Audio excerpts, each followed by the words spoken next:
Stay quiet. Stay safe. Just passing through? Good. Ah, a new face. I am Anselm, Major Domo to Lord Yvain. Any business to be done in Cuanacht usually passes through my hands first. From managing the court's affairs to ensuring Cuanacht doesn't collapse under its own weight, it's my duty to keep things running smoothly. Not an easy task, given the times. And you? What brings you here? Wandering so close to the heart of Cuanacht's business. You don't strike me as the idle type.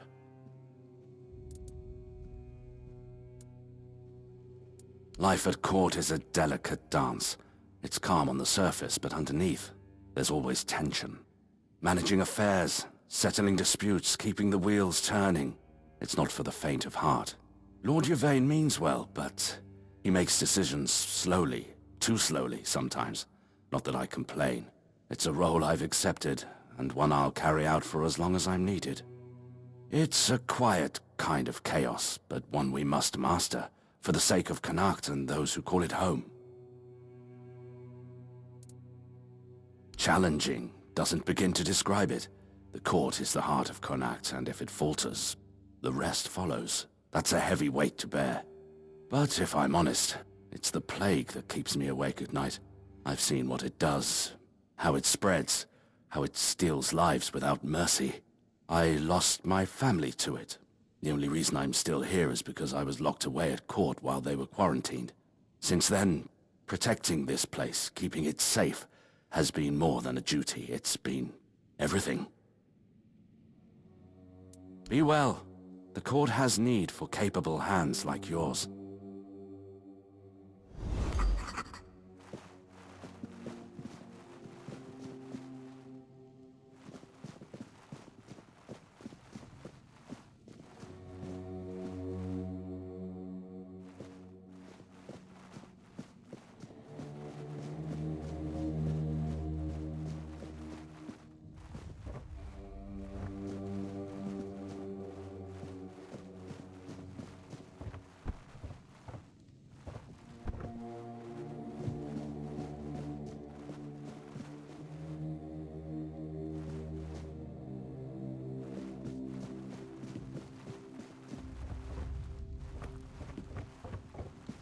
Just passing through?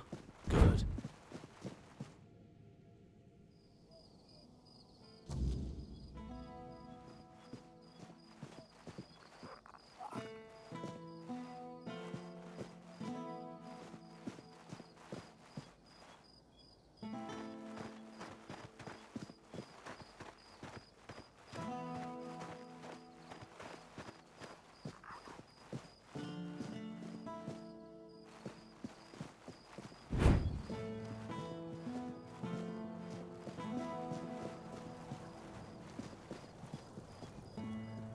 Didn't expect to see you here. Oi, you there, Sleeping Beauty. I saw them carrying you into Yvain's mansion. You feeling better now? Good. Would have been a shame if something happened to the one who lit up the menhir. No wonder they brought you straight here. Tell me, did you get to see our lord? Or just that snake of his, Anselm? Sorry, stranger. I meant no offense. Name's Morag. I'm the innkeeper around here, though, as you've probably seen, there's not much of an inn left to keep. Truth is, I was hoping that, with what happened at the menhir and all, you might have Lord Yvain's ear. And maybe you'd be kind enough to whisper a thing or two into it on my behalf? Because he doesn't bother listening to us common folk, even when our livelihoods are at stake. If we're lucky, we get to air our grievances to Anselm, but wait for the Lord's decision is always his answer. How long can we wait? We're not some lazy nobles. We don't just get to put our lives on hold. We've got to eat, damn it. And unlike him, we have to work for our meals. Camelot shut down my inn. Said it was because of the Red Death, but the Red Priests have been here for ages, and they never had a problem with my place. And last I checked, Yvain's still our lord. Not one of those Camelocians. What gives them the right to meddle in our business? I know. I was here when the outbreak hit. Lost some of my best patrons. But the Red Priests have it under control now. Every new case gets carted straight to the asylum, and we haven't had one in a good while. I tried talking to the Camelosians. They told me to piss off. Now Yvain's my only hope. I thank you, stranger. All I want is a straight answer. The least he could do is make Camelot pay me some kind of compensation. Damn bastards come in here acting like they own all of Cuanacht. I'll wait here for you.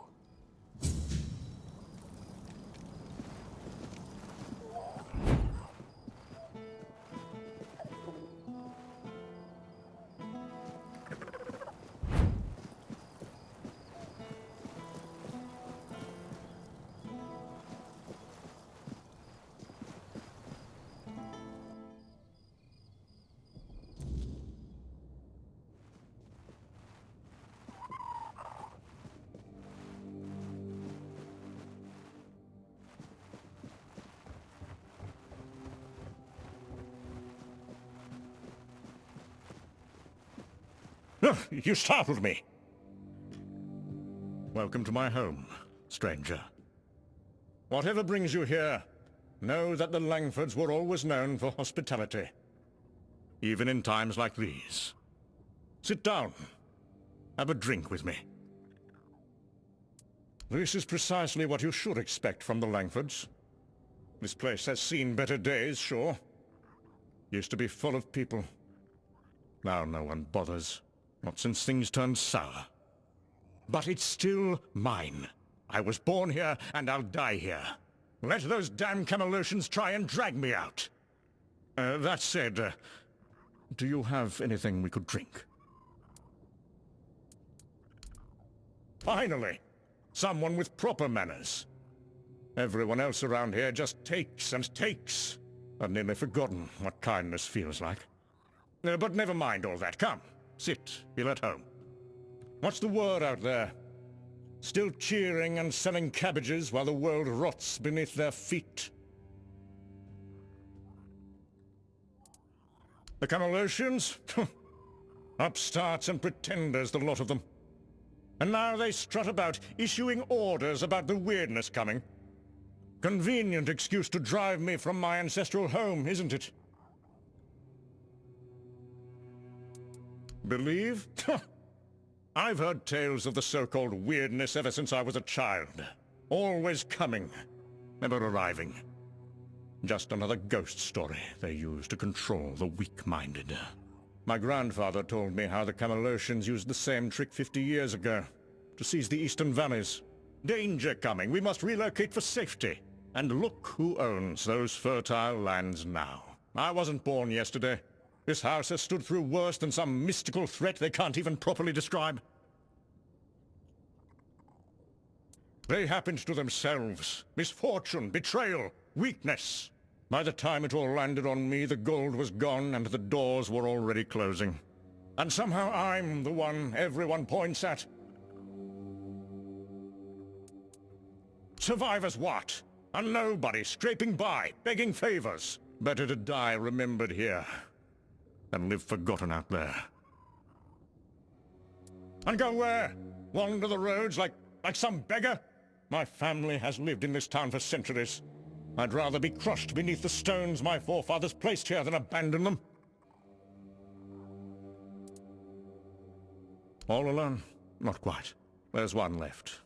A servant. Stays up in that shed on the roof. She doesn't talk much, though. She's probably waiting for me to croak, so she can sell the place for scrap. But she'll be waiting a while. I've outlived better people. My uncle's betrayal is what started it all. He convinced my father to invest the family fortune in a new mining venture in the northern hills. He said the ore will make us wealthier than ever. Ha! The mine flooded, the workers died, and the council demanded reparations that bled us dry. Then the vultures descended. Merchants calling in debts. Neighbors turning their backs. My father died of grief, and I inherited nothing. Leaving already? Well, I suppose that's to be expected. Everyone leaves in the end. Go on then. Back to your important business. But tell others what you saw here. The last Langford, holding his ground, while the world crumbles.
Hello.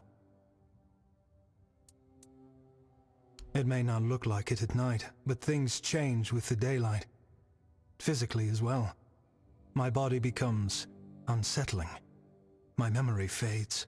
During the day, I am absent. It's as though my soul leaves my body to wander far away. It becomes less of a body and more of a spirit. It's hard to describe. You'd better see it for yourself. It happens every morning. All I know is that life continues around me, but it's like I'm enveloped in a dense fog, unable to see any colors. It feels as though there's a hidden compartment inside me where, during the day, all my thoughts and feelings accumulate without my knowledge. They churn within me, and when night falls, they pour out all at once and overwhelm me. It is. Living this way is unbearable. I was on my way back to Cuanacht. I thought I'd make it before dark, but the rain was so heavy I could barely see the road ahead of me. As night fell, so did the Wyrdness. The rain never let up. I kept trying to light the protective fire, but to no avail. I felt completely helpless and desperate. That's when she appeared. Melancholy. She had an otherworldly look. Her head seemed to merge with the rain clouds. She approached me, and suddenly I felt terrible pain, as though my soul was being torn away. I shut my eyes. When I opened them again, she had vanished. The pain was gone. I was left alone in the rainy night. No, she never said a word. Yet somehow I knew that was her name. Drained, I somehow made it to the gates of Cuanacht. By some miracle, the guards agreed to let me in and pointed me toward the hospital. When morning came, I felt as if I wasn't wholly there, as if melancholia had stolen my day. It feels like this every day. Even if you managed to find my day, you'd still need to wrest it from melancholy's grasp. I don't know what kind of creature she is or what further horrors it might bring. Would you really risk your life for a stranger? Your courage is admirable. I couldn't ask that of you, but I won't refuse your help either. But if you decide that the challenge is too great, do not hesitate to save your own life. Hello. I don't want to be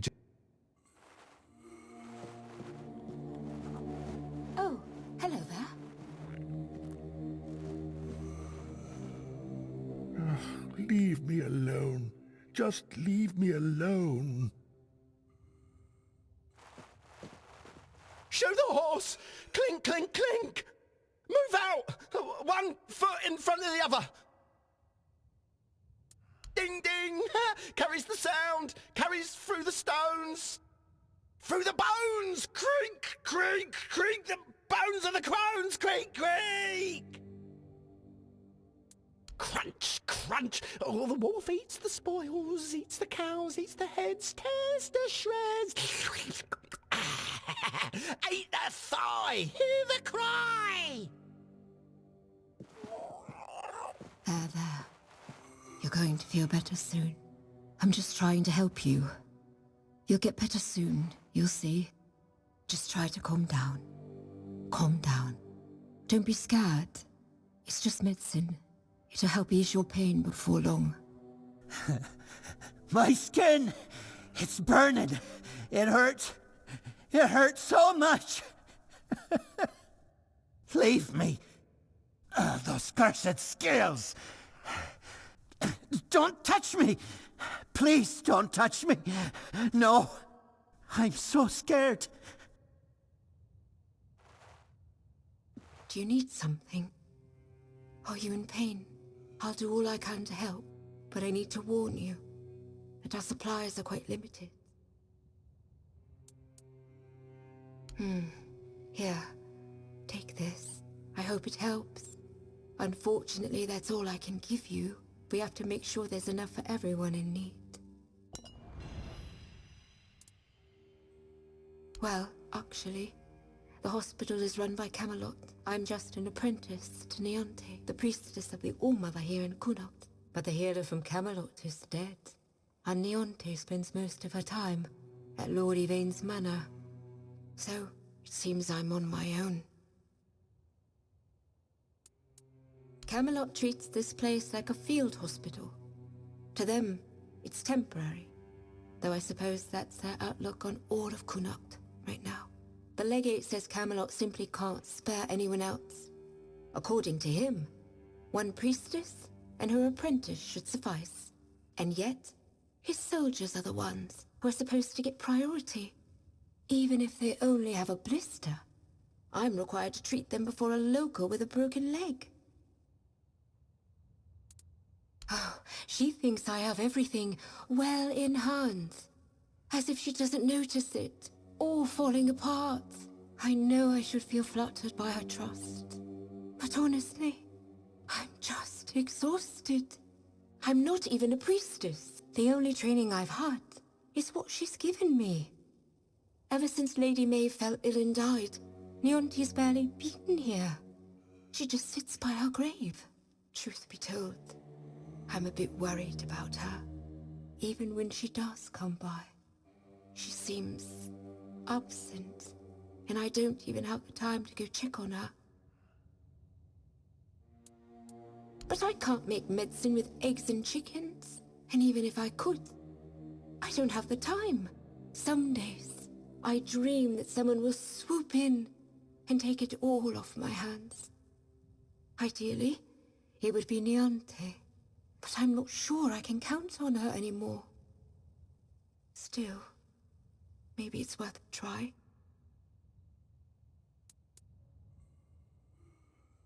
No one knows. He barely speaks. And when he does, it's all nonsense. The poor man's lost his mind.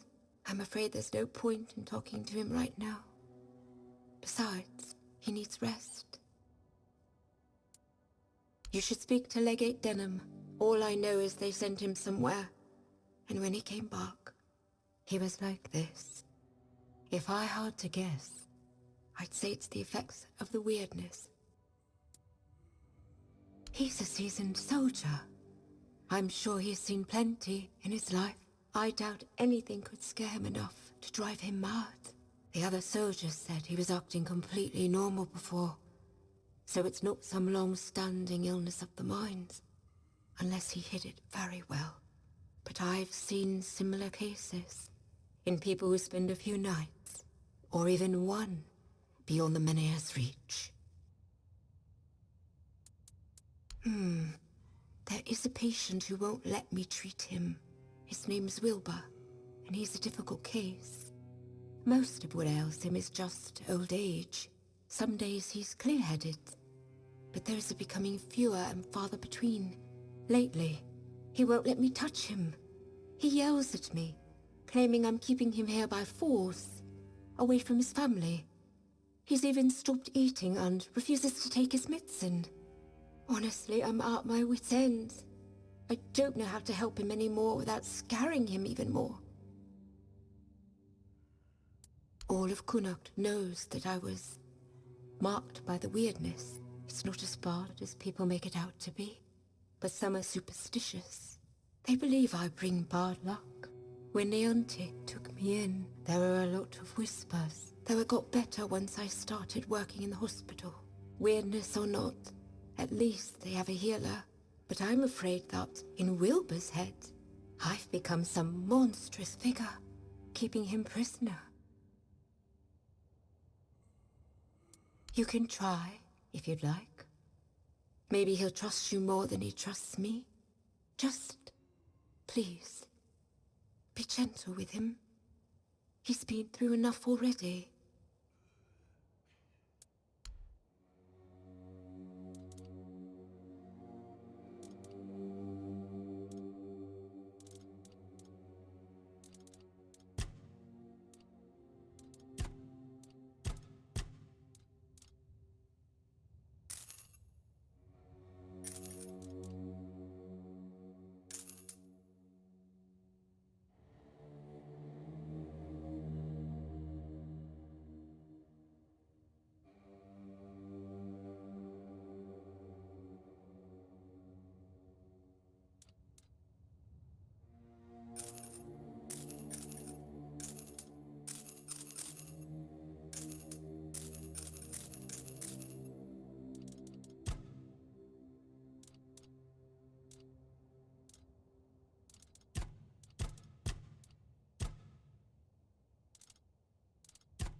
Spare a coin for the hungry.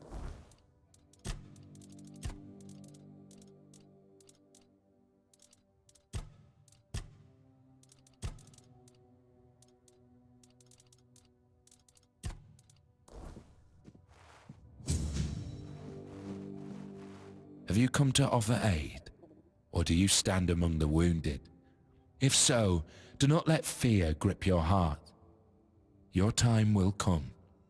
Trust the will of the word, and you shall shine.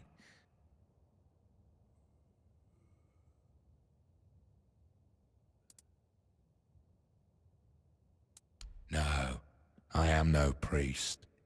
Merely a corpse through which the word is fulfilled. My path is clear now.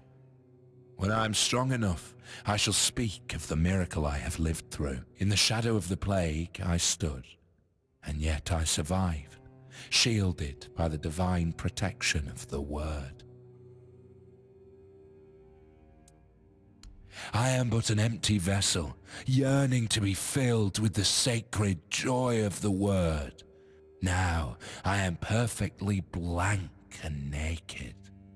Alone I lie in this cold place, silently watching, patiently waiting. But soon, all shall be perfectly splendid. I have been marked, a gift given to me so that I may pass it on. Tell me, do you wish to become a hollow shell, an obedient corpse, able to hear the voice of the one who guides us to the final act? It is your intimate moment beside the prophet. You will hear the beating of her heart, feel her healing grace, and then you will find peace in the word.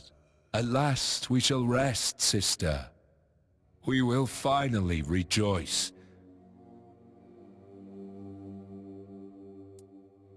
It is a path, one you will walk, guided by the one who bestowed upon me the grace of hollowness. I have received my task, to wait and pass the gift along. It will take but a moment. You will feel no pain. Now, go to the place where I first set foot on this path. There, you will find the one who shall become your shepherd. Soon, you will be reborn.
I don't want any part of this. Stay back or I'll yell for help.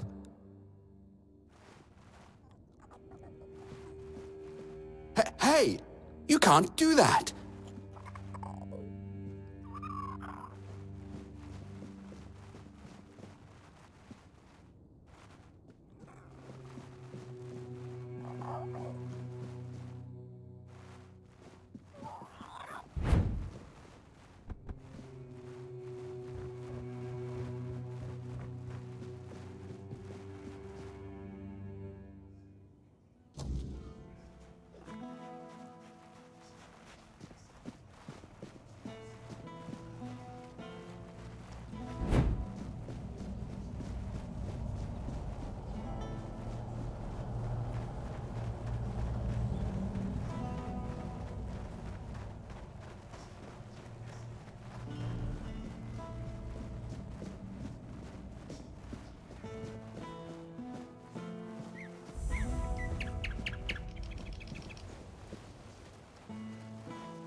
If you're here to chat, you've wasted a trip. Speak up or ship out. I've got things to sort.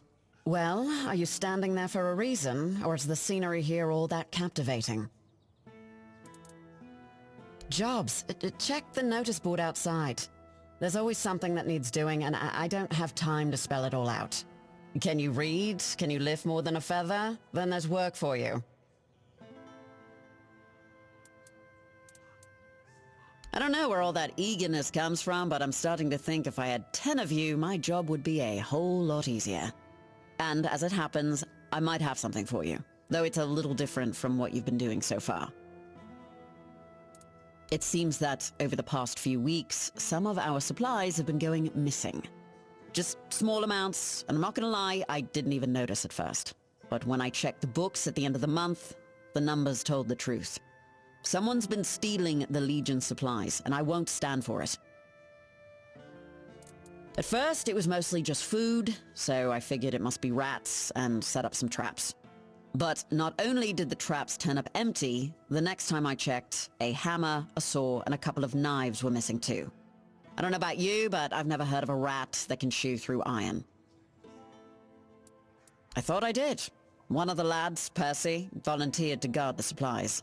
Seemed like a decent enough guy, but, well, I guess I was wrong.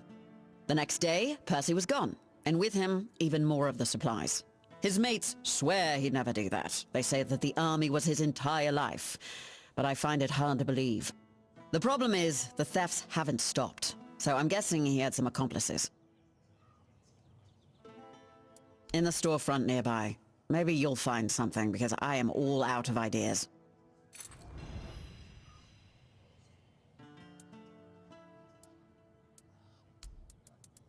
I'm Shine, quartermaster of Camelot's Legion here in Cuanacht. My job is making sure this Legion doesn't fall apart from lack or neglect. A thankless job, let me assure you. Legate Denholm runs the show here, and I make sure his boots are on solid ground. He's got a head for strategy and a heart for politics. He dreams of dragging Cuanacht out of the muck and into Camelot's arms. I just keep the wheels greased, so his grand plans don't grind to a halt. My story? Huh. It's locked up tighter than our armory and just about as useful to you. Focus on what you need to do, not on digging up dirt.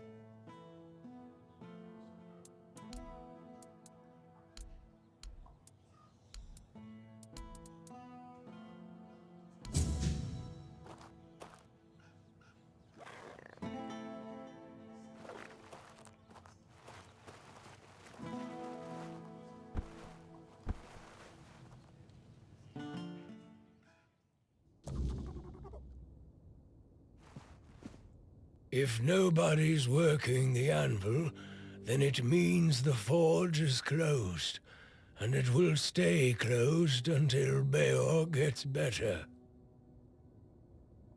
A woman happened. He was chasing after some girl he thought the world of. Almost ended up shuffling right off this mortal coil. One time he went to see her and didn't come back for 2 days. I looked for him all night. It was only in the morning that I found him. He was all the way on the outskirts of Cuanacht. Alive, but barely. Afterwards, he seemed to be getting better. Everything went back to normal. For a while, I could see that he was starting to struggle with swinging the hammer, until one day, he just passed out completely. Now he just lies there, barely breathing. I have no idea how to help him. Nianti, Maggot, none of them know what's wrong with him either. I told him that it's no use chasing after a girl, that she'll come to him if she wants to. Stupid kid. I feel bad for him. What do I care? Whatever happened there could have been her fault, so excuse me for not running to rescue her. I only know that she wasn't from here. Beor's wound wasn't caused by a mere boar, oh no. Hell knows what happened there. He didn't want to tell me what actually happened, but I know that youngsters in love used to visit this one cave with a spring. It was all hogwash if you ask me. Maybe they went there and were attacked by weird beasts or something. I don't know. To be fair, I don't give a damn now, and I didn't then either. I only cared that Beor was alive.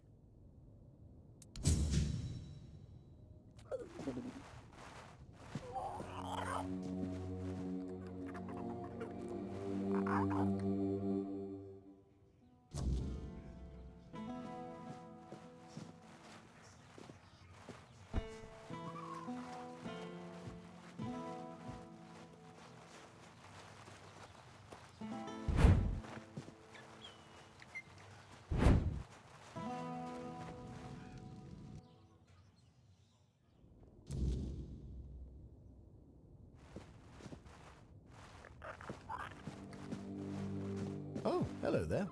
Well, look who it is. The one who reignited the men here. I must say I'm impressed. Tell me, how did you manage to do that? Fascinating. You may not know, but I suspect the Kaya whispers her word to those who listen, even if they don't realize it. Tell me, would you like to help further? The people of Cuanacht are in need, and someone like you could make all the difference. The fields of Cuanacht are dying, their lifeblood drained by the creeping Wyrdness. If the crops fail, the people starve, and starving people are restless people. That cannot happen. Properly placed, they can shield the farmlands long enough for a harvest to be salvaged.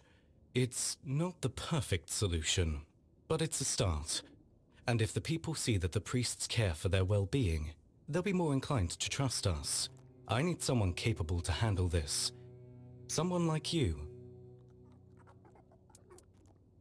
You've seen them around, no doubt. They're simple enough in appearance, but the knowledge to craft them isn't as common as you'd think. Unfortunately, I don't have the recipe myself. If I did, this wouldn't be an issue. You'll need to find someone who knows the craft, someone familiar with the Wyrdness or the old ways. But be cautious. Those who keep such knowledge don't part with it easily. Secrets, after all, are a kind of power. But I'm sure you'll manage. You've done the impossible before. A druid would be ideal, of course. They hold the deepest ties to the old ways, and to the secrets of the Wyrdness. Here they have Maggot, but I wouldn't count on him if I were you. But there may be others who might help. Furket, the local inventor, has a knack for turning scraps of knowledge into working tools. If not him, perhaps someone who deals in druidic artifacts. Collectors sometimes know more than they let on.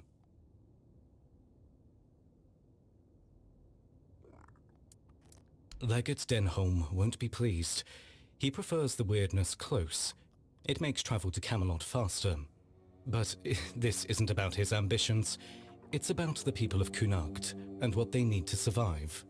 Help me do this, and you'll have not only my gratitude, but the gratitude of every farmer whose fields we save.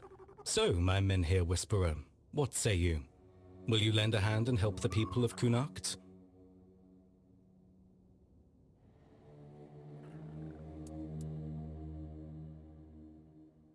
Good. I knew you'd see the importance of this. Together, we'll keep the fields alive and the people fed. For now, at least. Once you have the lanterns, they need to be placed around the farmlands. Start with the fields of Rhys and Ida. They work as a couple and have some of the largest crops in Cuanacht.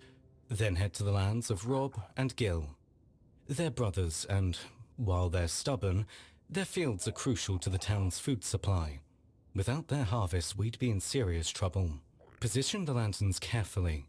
Their glow will push back the Wyrdness, at least for a time. It won't be a permanent solution, but it's what we need to survive the season.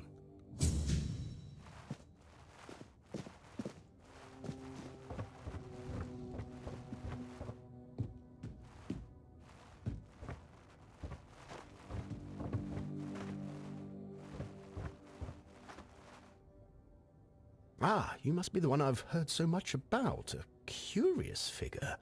Navigating the shadows of Cuanacht. Solving problems where others stumble.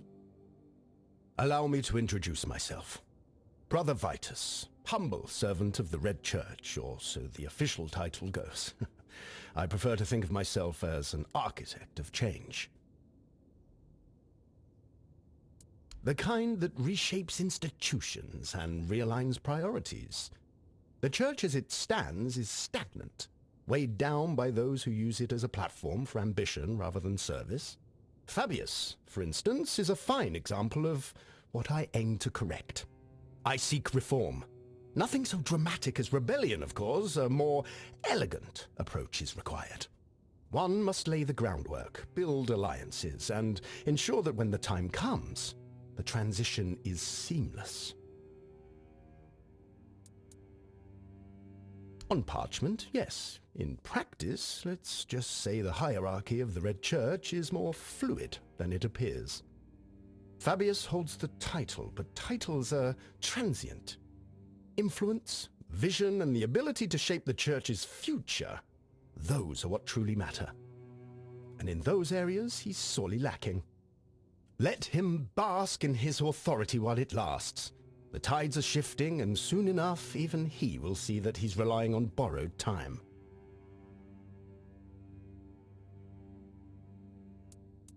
I'd like to ask you to speak with Anselm, Yvain's major domo. He's a man of considerable influence. He holds the respect of the people and the keys to the court. Should Yvain's position become vacant, Anselm will step into power. A useful ally, wouldn't you agree? But Anselm is cautious, perhaps even suspicious of anyone bearing the church's seal. This is where you come in. I have instructions for him.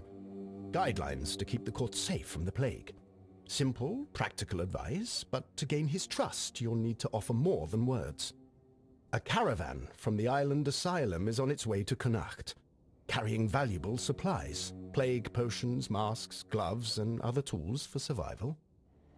Deliver these to Anselm, along with my message, and he'll see the value of our collaboration. Fabius, in his infinite wisdom, has forbidden the Red Priests from participating in the matters of the court. That's just how he is. Very eager to maintain his spotless image. Fortunately, I have no shortage of resourceful individuals willing to assist. Excellent. I knew you'd see potential in this opportunity. Together, we'll ensure Anselm sees the value of our efforts. The caravan is on its way. Find it, secure the supplies, and deliver them along with my greetings. Take whatever else you find. Coins, trinkets, that sort of thing. But the sealed crates, they must go to Anselm untouched. Consider it a sign of good faith. Do this, and you'll have my gratitude. And perhaps more.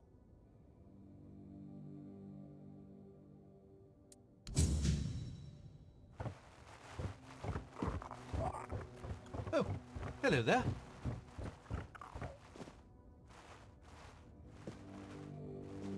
Oh, it's you. You look, well, all things considered. I always knew you had to have survived. There simply wasn't any other possibility. Ah, no. Sadly not. I apologize for my forwardness. It's just, I've read so much about you. I feel as though we've known each other for ages. I've spent hours poring over the drawings of your vascular system. Enough that I'm fairly certain I could recreate them from memory. I'm so glad you're here now. If there's anything you need, please let me know. I'd be happy to help. Oh, no. That honor fell to others. I was merely a silent admirer. Though I have to say, I do think they were rather heavy-handed with you. I've heard no one had much faith in you, but that doesn't excuse carelessness, don't you think?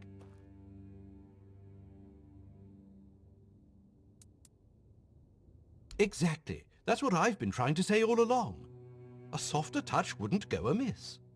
Some of them acted like butchers hacking away at a fresh carcass.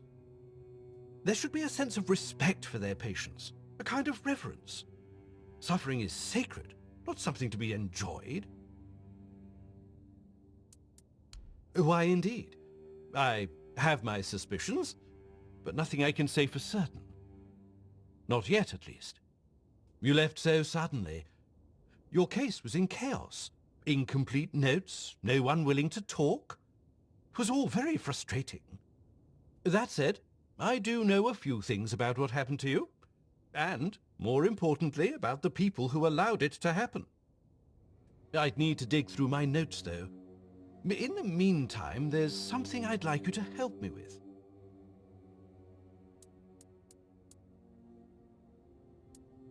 Not at all. You're a mercenary now, aren't you? Or did I get that wrong? I simply wish to hire you for your exceptional talents. Straight to the point, I see. Oh, I do like you. You've got a sharp mind, and I'm really glad they didn't break it by accident. I need items touched by the weirdness. It's a personal fascination of mine. The way the weirdness reshapes even the most ordinary things is incredible. It can take something entirely mundane, like, well, you, for example, and turn it into something extraordinary and unrecognizable. Bring me a few of these items, and by then, I should be ready to share what I know about the experiments. Now, is there anything else? Goodbye.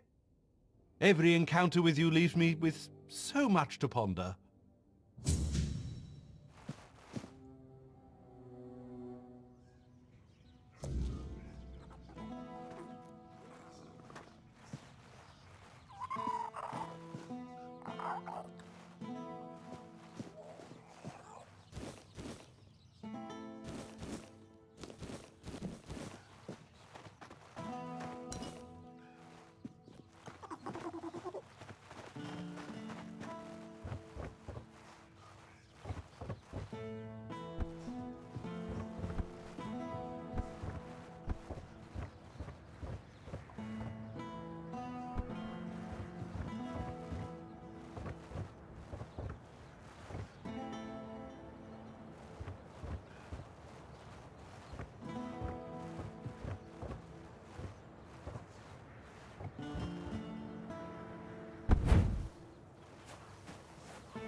Open up, Firkit. We know you're in there.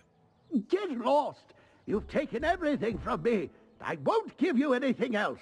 Stop whining and open up. We've got to talk.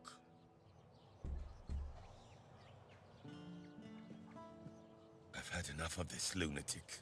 Keep an eye on him in case he gets out. I need a rest. What do you want? Then go be curious somewhere else. We have our orders. Open up, Firkit!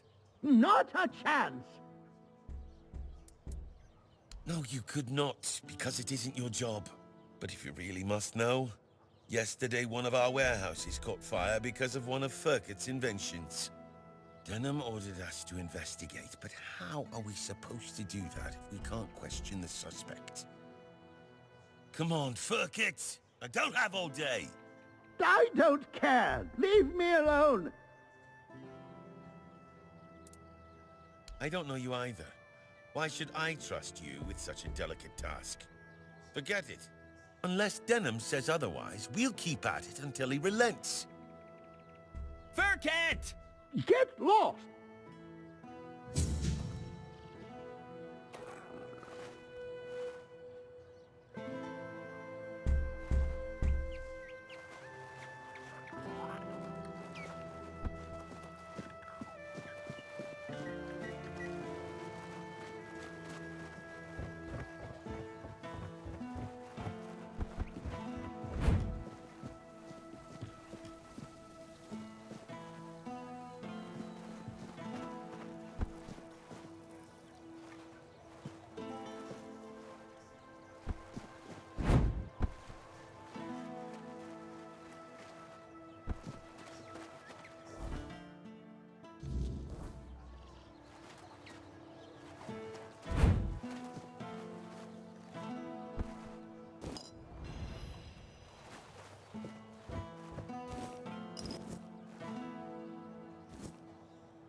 You're helping that jailer with the weird face, are you?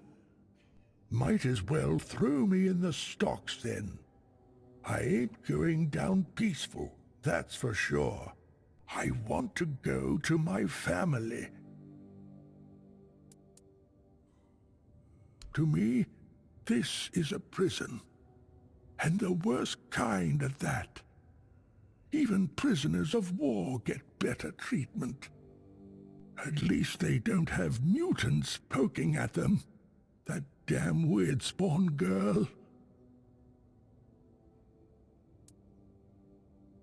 I'll only speak to my family. And if you're planning to see them, tell them to come here and knock some sense into that girl. Maybe they will manage to get me out of this place. They should have come a long time ago.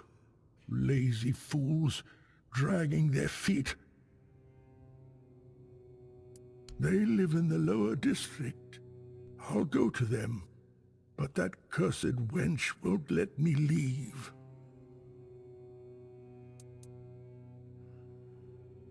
Bollocks.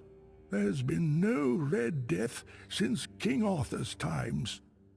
I bet she's the one who filled your head with all that nonsense, eh? Don't listen to her. You can tell right away that nothing good comes from her. Good folk don't end up twisted like she is.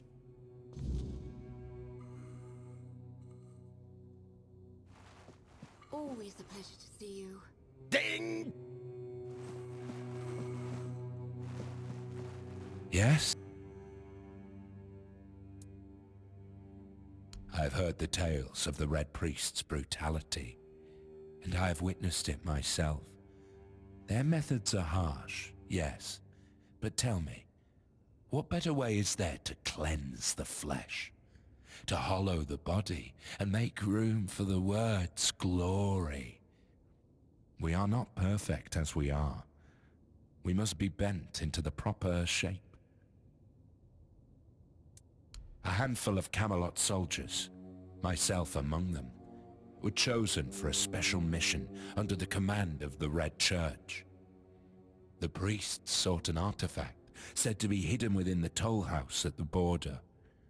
Yet, what we found was far more precious. Blessing and peace. None returned but me. It was then that I received the gift. Farewell.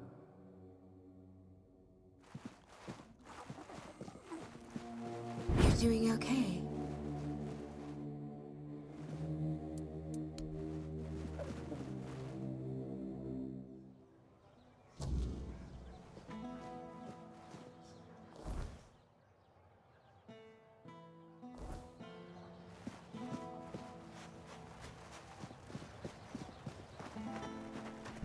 Oh, hello there. How can I help? Oh no. Are you one of those people obsessed with my son? I'm sorry, but we don't accept visitors. Goodbye.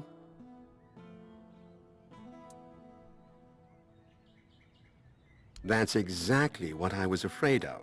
Goodbye. Dangerous? Those almanacs he writes about armor? Are we talking about the same books?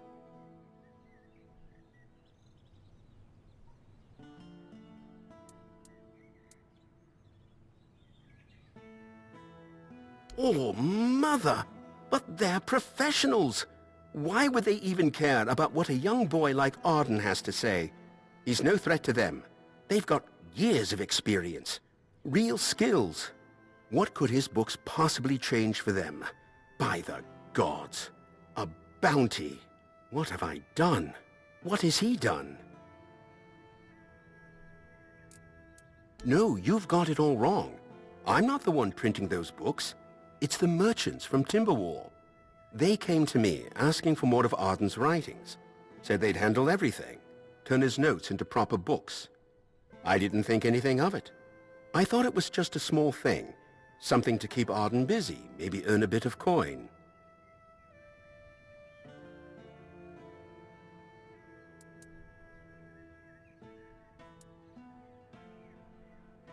Now that you say it, I suppose I should have known. When those merchants from Timberwall came asking for more of Arden's work, I should have realized something was off. They weren't just interested in making a few copies. All Mother help me. I let it happen. I just wanted him to feel, I don't know, recognized. I never stopped to think how serious it might all become, that someone would actually try to make armor based on his advice. I should have thought of it then, should have seen the risk, but no.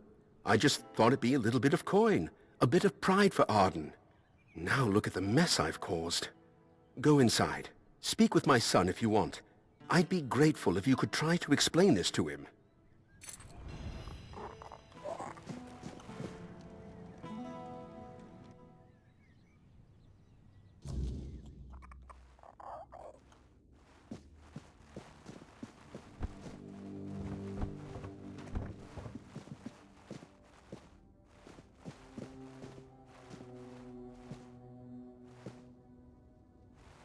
My father let you in? He never lets anyone through. I don't get visitors. Ever. You must be important. What could you possibly want with me?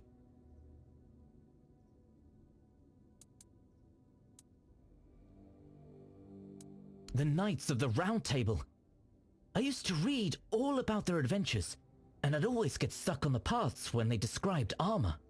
What type of steel was it? What kind of joints did it use? How did it move with the body?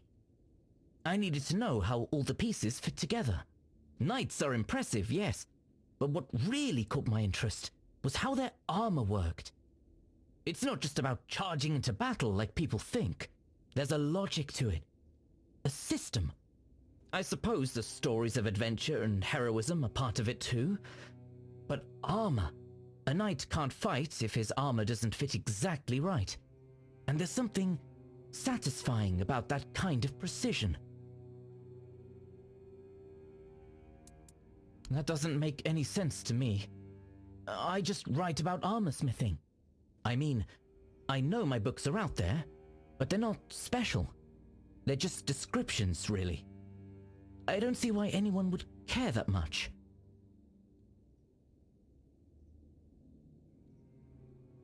That's surprising. It's not like I'm telling tales of great heroes or battles. I just write what I see, what I think about the craft. I don't understand why people would admire me for that.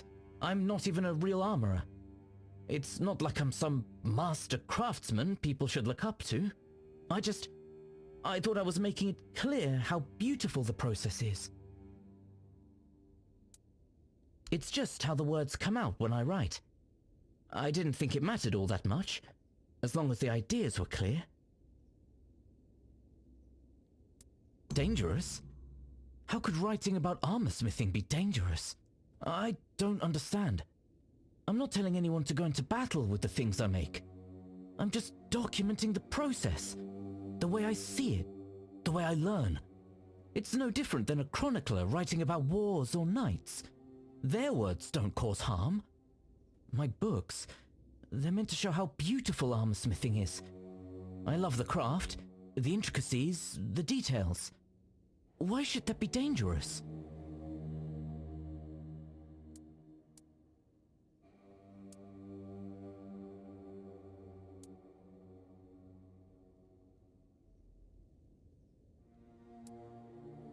But that doesn't make sense. Why would they trust me more than actual armorers? I'm just someone who loves writing about the craft. Why would anyone take my words over the words of someone who's been working metal their whole life? I thought they'd see it for what it is. Just the way I understand things. It's not meant to replace real experience. I'm perplexed. How could anyone think that?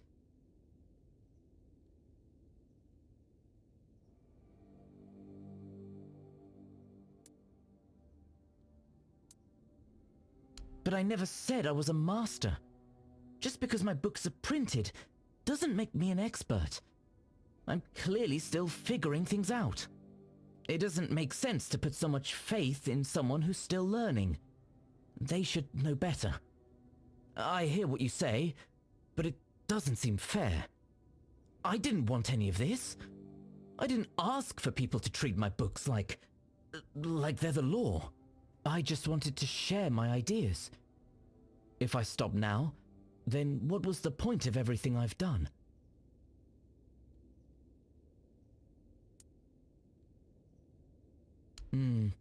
That would be practical. If I just say up front that it's not finished, people won't make the mistake of thinking it's expert advice. Yes, that might solve the problem. I can still write what I want, and they'll have no reason to misinterpret it.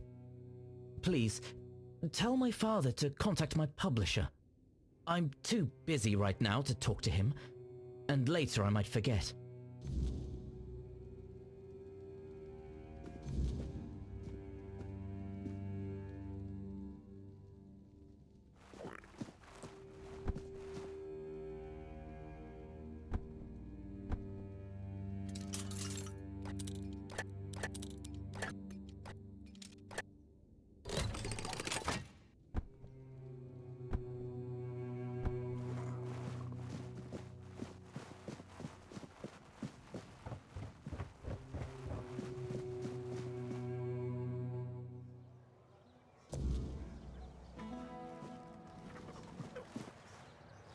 So, did you find what you were looking for? He sure is. As skilled as any four-dweller, ambitious as a knight of the Round Table. Only shame is, he can't seem to leave that cursed basement. You can see for yourself, he doesn't handle, well, people too easily. Sometimes I wonder if I did something wrong. The boy never looks anyone in the eye. He only lives for those armors of his, and he'd eat nothing but that cursed fish soup if he could. But his mother, may the All-Mother shine upon her soul, she always said that's what makes him unique, and that it's our duty to love him as he is. So I love him, and I support him with all my heart, but I'd rather not think about what'll happen to him once I'm gone.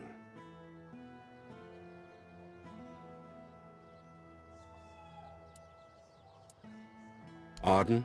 In the service of the Horns of the South? I can't see it. Although, if they'd let him have a forge and a mentor, without making him fight or bond with others, who knows? That's something to think about. Thank you for caring this much.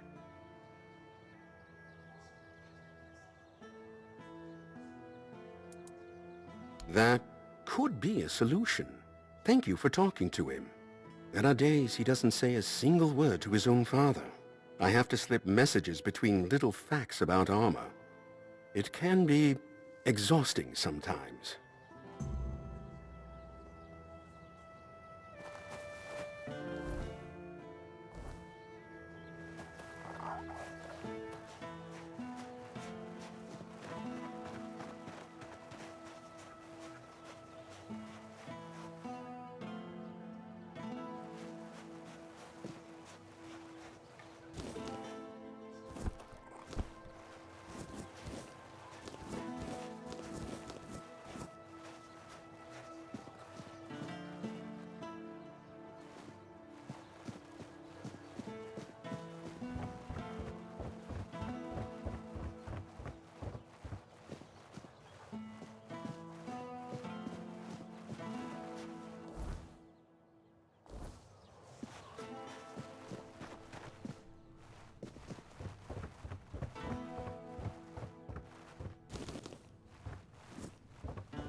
This is my shield. but there's no part of my soul inside. We need to look somewhere else. But I can feel the missing part. Close. Maybe it's the men here. Maybe it needs something from us.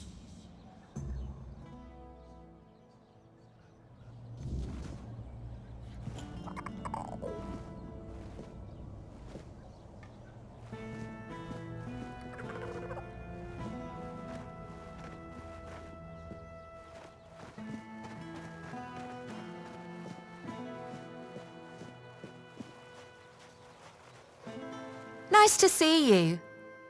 You're not here to talk about the men here, are you? Oh, please say no. I've had my fill of that topic for a lifetime. Oh, there are far more exciting things to chat about. Like treasure hunting, for instance. You got a look about you. I bet you've been to some dangerous places, haven't you? I'm Bonksy, by the way. I'm an adventurer myself. I have a few trinkets to sell from my last expedition. Want to take a look? Oh, I'm not entirely sure. I'm just passing through. From what I understand, Camelot wants to move it to their place along with the inhabitants, but they prefer to stay. They want to live in one place their whole lives. Can you imagine that? Oh, all different kinds. Like the ones where you crawl through damp caves or cold tombs, dodge traps, and hope whatever's growling in the dark isn't hungry.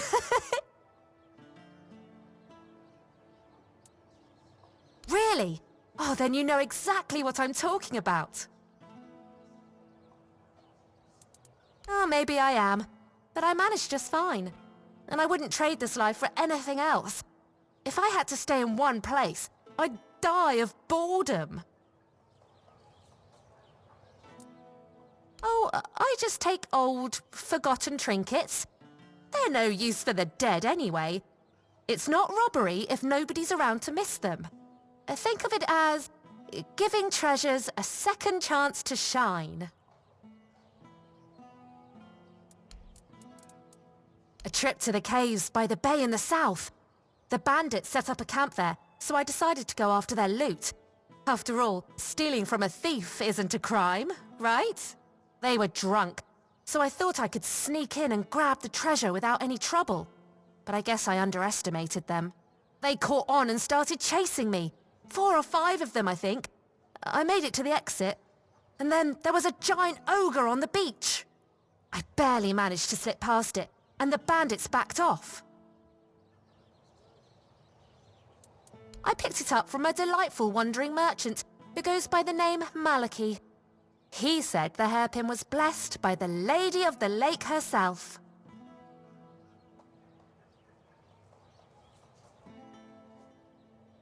Isn't he? Always with that cheeky grin and a tale to tell.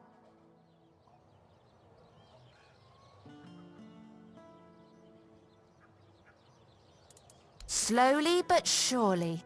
In Cuanacht, fewer people than I expected are looking for artifacts, potion ingredients, or adventuring gear, so I'm counting on travelers. Like you. You must be interested in unique enchanted items, right? Oh, of course you are. I've got something, well, peculiar. But it comes with a fascinating story. It's a piece of armor I found on one of my expeditions. A beautiful, knightly breastplate with just one tiny flaw. It screams in pain when it's struck. It's kind of funny, but I'm afraid not many people have the sense of humor to wear it. I'll let it go for a mere 200 coins. Wonderful, here it is. Oh, one more thing. This armor came with a letter. I found both in the ancestral tomb of the Gévaudan family. Oh, I'm a little jealous, to be honest. This sounds like the beginning of an exciting adventure. I chased the trail myself. But first, I need to sell off my finds so I can travel light. With a full coin purse, of course.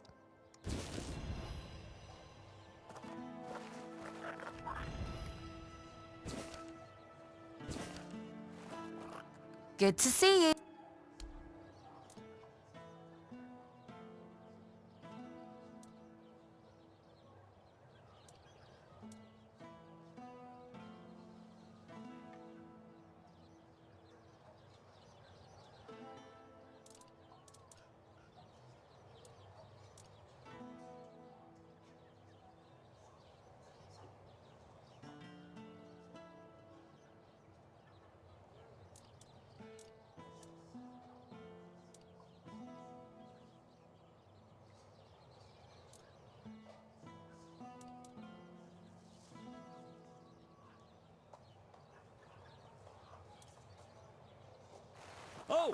Hello there!